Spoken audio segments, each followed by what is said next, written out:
जय श्री कृष्णा। आइए अब शुरू करते हैं हरितालिका व्रत कथा। उससे पहले मैं आपसे एक नम्र निवेदन करना चाहता हूँ। ओम पूजा पठ परिवार में आप पहली बार आए हैं, चैनल को सब्सक्राइब कीजिए।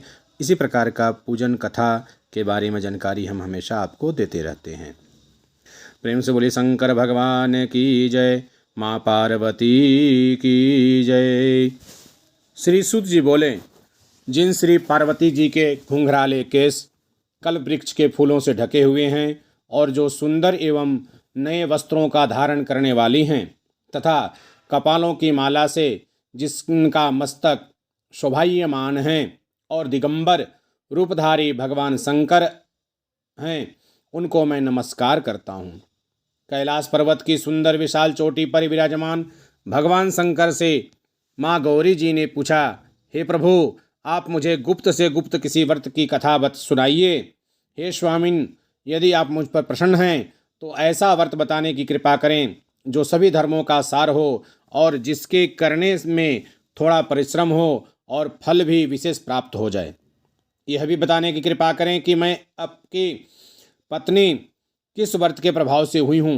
हे जगत के स्वामिन, आदि मध्य अंत से रहित हैं, आप मेरे पति किस दान अथवा पुण्य के प्रभाव से हुए हैं। शंकर जी बोले, हे देवी, सुनो, मैं तुमसे वह उत्तम व्रत कहता हूँ जो परम गोपनीय एवं मेरा सर्वस्व है। वह व्रत जैसे कि ताराओं में चंद्रमा, ग्रहों में सूर्य, वर्णों में ब्राह्मण, सभी देवताओं में विष्णु, नदियों में जैसे गंगा, पुराणों में महाभारत, वेदों में सामवेद, इंद्रियों में मन जैसे श्रेष्ठ समझे जाते हैं, वैसे ही पुराण एवं वेदों का सर्वस्व इस व्रत को शास्त्रों ने कहा है। उसे एकाग्र मन से श्रवण करो। इसी व्रत के प्रभाव से ही तुमने मेरा अर्धासन प्राप्त किया। तुम मेरी परम प्रिया हो, इसी कारण यह सारा व्रत मैं तुम्हें सुनाता हूँ। भादों का महीना हो, शुक्ल पक्ष की तृतीया तिथि हो, हस्त नक्षत्र हो, उसी दिन इस व्रत के अनुष्ठान से मनुष्यों के सभी पाप भस्मीभूत हो जाते हैं। हे देवी, सुनो, जिस महान व्रत को तुमने हिमालय पर्वत पर धारण किया था, वह सब का सब पूरा वृतांत मुझसे श्रवण करो। श्री पार्वती जी बोली, हे भगवान, वह सर्वोत्तम व्रत मैंने किस प्रकार किया था, यह सब हे महेश्वर मैं आपसे सुनना चाहती हूँ। शिव जी बोले, हिमालय नामक एक उत्तम महान पर्वत है। नाना प्रकार की भूमि तथा वृक्षों से वह शोभायमान है। अनेकों प्रकार के पक्षी वहाँ अपनी मधुर बोलियों से उसे शोभायमान कर रहे हैं एवं चित्र विचित्र मृगादिक पशु वहाँ विचरते हैं। देवता, गंधर्व, सिद्ध, चारण एवं गुह्यक प्रसन्न होकर वहाँ घूमते रहते हैं। गंधर्वजन गायन करने में मगन रहते हैं। नाना प्रकार के वैडूर्य मणियाँ तथा सोने की ऊंची चोटियाँ रूपी भुजाओं से आकाश पर लिखता हुआ दिखाई देता है। उसका आकाश से स्पर्श इस प्रकार से है जैसे कोई अपने मित्र के मंदिर को छू रहा हो। वह बर्फ से ढका रहता है। गंगा नदी की ध्वनि से वह सदा शब्दायमान रहता है। हे पार्वती, तुमने वही बाल्यावस्था में 12 वर्ष प्रयत्न कठोर तप किया, अधोमुख होकर केवल धूम्र पान किया, फिर 64 वर्ष प्रयत्न पके पके पत्ते खाएं, माघ महीने में जल में खड़ी होकर तप किया और बैसाख में अग्नि का सेवन किया, सावन में अन्न पान का त्याग कर दिया, एकदम बाहर मैदान में जाकर तप किया। तुम्हारे पिताजी तुम्हें इस प्रकार के कष्टों में देखकर घोर चिंता से व्याकुल हो गए। उन्होंने विचार किया कि यह कन्या किसको दी जाए। उस समय ब्रह्मा जी के पुत्र परम धर्मात्मा श्रेष्ठ मुनि श्री नारद जी तुम्हें देखने के लिए वहां आ गए। उन्हें अर्ध आसन देकर हिमाचल ने उनसे कहा, हे श्रेष्ठ मुनि, आपको आना शुभ हो। बड़े भाग्य से ही आप जैसे ऋषियों का आगमन होता है। कहिए, आपका शुभागमन किस कारण से हुआ है। श्री नारद मुनि बोले, हे पर्वतराज, सुनिए, मुझे स्वयं विष्णु भगवान ने आपके पास भेजा है। आपकी यह कन्या रत्न है। किसी योग्य व्यक्ति को समर्पण करना ही उत्तम है। संसार में ब्रह्मा, इंद्र, शंकर इत्यादि देवताओं में वासुदेव सबसे श्रेष्ठ माने जाते हैं। उन्हें ही अपना कन्या देना उत्तम हो। मेरी तो यही सहमति है, अब आप जाने। हिमालय बोले, देवाधिदेव, वासुदेव यदि स्वयं ही जब कन्या के लिए प्रार्थना कर रहे हैं और आपके आगमन का भी यही प्रयोजन है, तो अपनी कन्या उन्हें दूंगा। यह सुनकर नारद जी वहां से अंतर्ध्यान होकर शंख चक्र गदा पद्मधारी श्री विष्णु जी के पास पहुँचे। नारद जी बोले, हे देव, आपका विवाह मैं सुनिश्चित कराया हूँ। इतना कहकर देवर्षि नारद जी तो चले आए और इधर हिमालय राज ने अपनी पुत्री गौरी से प्रसन्न होकर कहा, हे पुत्री, तुम्हें गरुड़ध्वज वासुदेव जी की प्रति देने का विचार कर लिया है मैंने। पिता के इस प्रकार का वचन सुनकर पार्वती अपनी सखी के घर गई और अत्यंत दुखित होकर पृथ्वी पर गिर पड़ी और विलाप करने लगी। उन्हें इस प्रकार दुखी हो विलाप करते हुए सखी ने देखा तो पूछा, हे बताओ, तुम्हें क्या दुख है? मुझसे कहो, मैं तुम्हें जिस प्रकार से भी सुख हो मैं निश्चित ही वह उपाय करूंगी। पार्वती जी बोली, सखी, मुझे प्रसन्न करना चाहती हो तो मेरी अभिलाषा सुनो। हे सखी, मैं कुछ और चाहती हूँ, मेरा पिताजी कुछ और करना चाहते हैं।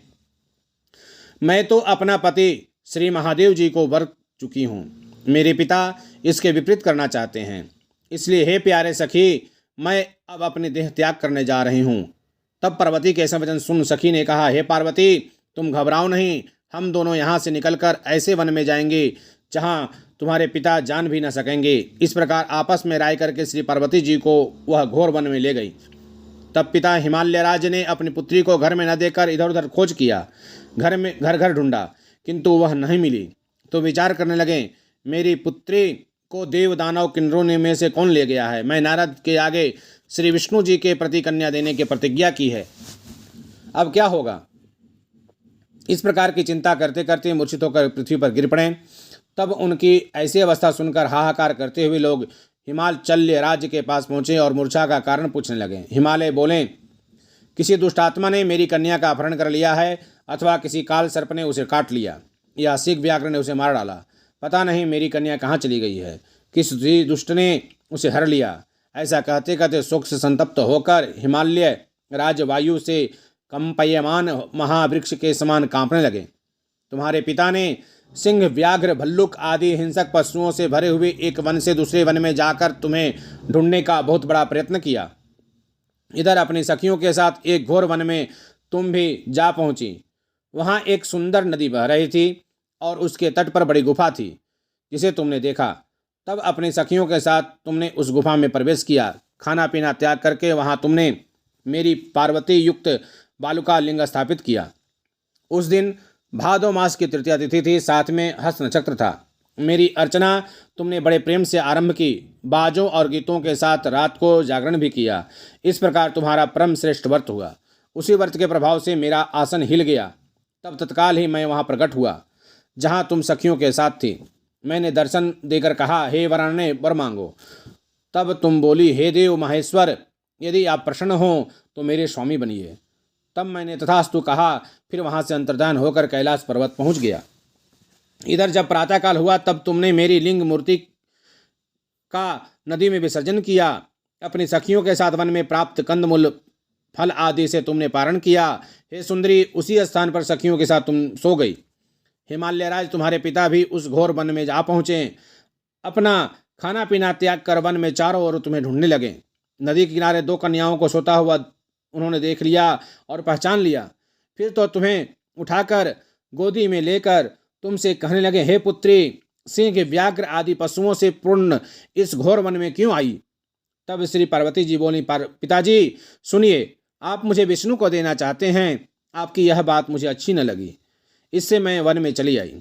यदि आप मेरा विवाह भगवान भोलेनाथ के साथ करें तो मैं घर चलूँगी, नहीं तो मैं यहीं रहने का निश्चय कर लिया है। तब तुम्हारे पिताजी कहें, एवमस्तु, मैं शंकर के साथ ही तुम्हारा विवाह करूँगा। उनके ऐसा कहने पर ही तुम अपने घर में आई।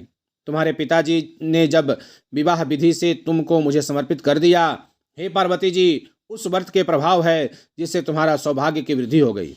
अभी तक किसी के सम्मुख मैंने इस व्रतराज का वर्णन नहीं किया। हे देवी, इस व्रतराज का नाम भी अब श्रवण कीजिए, क्योंकि तुम अपनी सखियों के साथ इस व्रत के प्रभाव से हरी गई। इसी कारण इस व्रत का नाम हरितालिका हुआ। पार्वती जी बोली, हे प्रभु, आपने इसका नाम तो कहा, कृपया इसकी विधि भी कहिए। इसके करने से कौन सा फल मिलता है, कौन सा पुण्य लाभ होता है और किस प्रकार से कौन इस व्रत को करे। भगवान बोले, हे देवी सुनो, यह व्रत सौभाग्यवर्धक है। जिसको सौभाग्य की इच्छा हो वह यत्नपूर्वक इस व्रत को करे। सबसे प्रथम वेदी की रचना करें, उसमें 4 केले से खम्भ रोपित करें, चारों ओर बंदरवार बांधें, ऊपर वस्त्र बांधें, विविध रंगों के और भी वस्त्र लगावें। उस मंडप के नीचे की भूमि को अनेकों चंदनादि सुगंधित जल द्वारा लीपें, शंख मृदंग आदि बाजे बजवावें। वह मंडप मेरा मंदिर है, इसलिए नाना प्रकार के मंगल गीत वहाँ होने चाहिए। शुद्ध रेती का मेरा लिंग श्री पार्वती के साथ ही वहाँ स्थापित करें। बहुत से पुष्पों के द्वारा गंध धूप आदि से मेरा पूजन करें। फिर नाना प्रकार के मिष्ठान आदि और नैवेद्य समर्पित करें और रात को जागरण करें। नारियल, सुपारी, मौसम्मी, नींबू, बकुल, बिजुपुर, नारंगियाँ एवं और भी ऋतु अनुसार बहुत से फल, उस ऋतु में होने वाले नाना प्रकार के कंद मूल, सुगंधित धूप दीप आदि सब लेकर इन मंत्रों द्वारा पूजन करके चढ़ावें। मंत्र यह है: शिव शांत पंचमुखी शूली नंदी भृंगी महाकाल गणों से युक्त शंभु आपको नमस्कार करता हूँ। शिवा शिवप्रिया प्रकृति सृष्टि हेतु श्री पार्वती सर्वमंगला रूपा शिव रूपा जगत रूपा आपको नमस्कार है। हे शिवे नित्य कल्याण करणी जगदम्बे शिव स्वरूपे आपको बारंबार नमस्कार है। आप ब्रह्मचारिणी हो, जगत की धात्री सिंहवाहिनी हो, आपको नमस्कार है।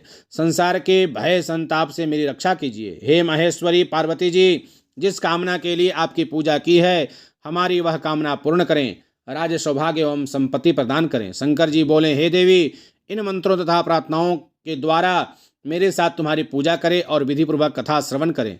फिर बहुत सा अन्य दान करें। यथाशक्ति वस्त्र, स्वर्ण, गाय ब्राह्मणों को देवें एवं अन्य ब्राह्मणों को भूयसी दक्षिणा दें। स्त्रियों को भूषण आदि प्रदान करें। हे देवी, जो स्त्री अपने पति के साथ भक्ति युक्त चित्त से सर्वश्रेष्ठ व्रत को सुनती तथा करती है, उसके सभी पाप नष्ट हो जाते हैं। 7 जन्मों तक उसे राज्य की प्राप्ति होती है, सौभाग्य की वृद्धि होती है। और जो नारी भादों के शुक्ल पक्ष तृतीया के दिन व्रत नहीं धारण करती, आहार कर लेती है, वह 7 जन्मों के तक बंध्या रहती है एवं जन्म जन्म में विधवा हो जाती है। दरिद्रता पाकर अनेकों कष्ट उठाती है, उसे पुत्र शोक छोड़ता ही नहीं। और जो उपवास नहीं करती वह घोर नरक में पड़ती है। अन्य के आहार करने से उसे सुकरी का जन्म मिलता है, फन खाने से बानरी का जन्म मिलता है, जल पीने से जोंक, दूध के आहार से सर्पणी, मांसाहार से व्याघ्री होती है, दही खाने से बिल्ली होती है, मिठाई खा लेने से चिट्टी होती है, सभी वस्तुओं खा लेने से मक्खी हो जाती है, सो जाने पर अजगरी का जन्म पाती है, पति के साथ ठगी करने पर मुर्गी होती है। शिव जी बोले: इसी कारण सभी स्त्रियों को प्रयत्नपूर्वक सदा यह व्रत करते रहना चाहिए। सोने, तांबे एवं बांस से बने अथवा मिट्टी के पात्र में अन्न रखें, फिर फल, वस्त्र, दक्षिणा आदि यह सब श्रद्धापूर्वक विद्वान श्रेष्ठ ब्राह्मणों को देकर दान करें। उनके अनंतर पारण अर्थात भोजन करें। हे देवी, जो स्त्री इस प्रकार सदा व्रत किया करती है, वह तुम्हारे समान ही अपने पति के साथ इस पृथ्वी पर अनेक भोगों को प्राप्त करके सानंद विहार करती है और अंत में शिव के सानिध्य प्राप्त करती है। इस कथा के श्रवण करने से 1000 अश्वमेघ यज्ञ एवं 100 वाजपेयी यज्ञ का फल प्राप्त होता है। श्री शिव जी बोले: हे देवी, इस प्रकार मैंने आपको इस सर्वश्रेष्ठ व्रत का महात्म्य सुनाया है, जिसके अनुष्ठान मात्र से करोड़ों यज्ञ का पुण्य फल प्राप्त होता है। श्री भविष्य उत्तर पुराणे हर गौरी संवादे हरितालिका व्रत कथा संपूर्ण। प्रेम से बोलिए महादेव की जय, शिव पार्वती भगवान की जय, माँ पार्वती की जय, भोलेनाथ की जय। आशा करता हूँ यह वीडियो आपको पसंद आई होगी। वीडियो को लाइक कीजिए, चैनल को सब्सक्राइब कीजिए, अपने दोस्त इष्ट मित्रों में यह वीडियो ज़रूर शेयर करें, जिससे उनको भी शुद्ध रूप में कथा श्रवण करने का सौभाग्य प्राप्त हो और उनके घर के महिलाओं का अखंड सौभाग्य होने का वरदान प्राप्त हो। महादेव सभी को कल्याण करें।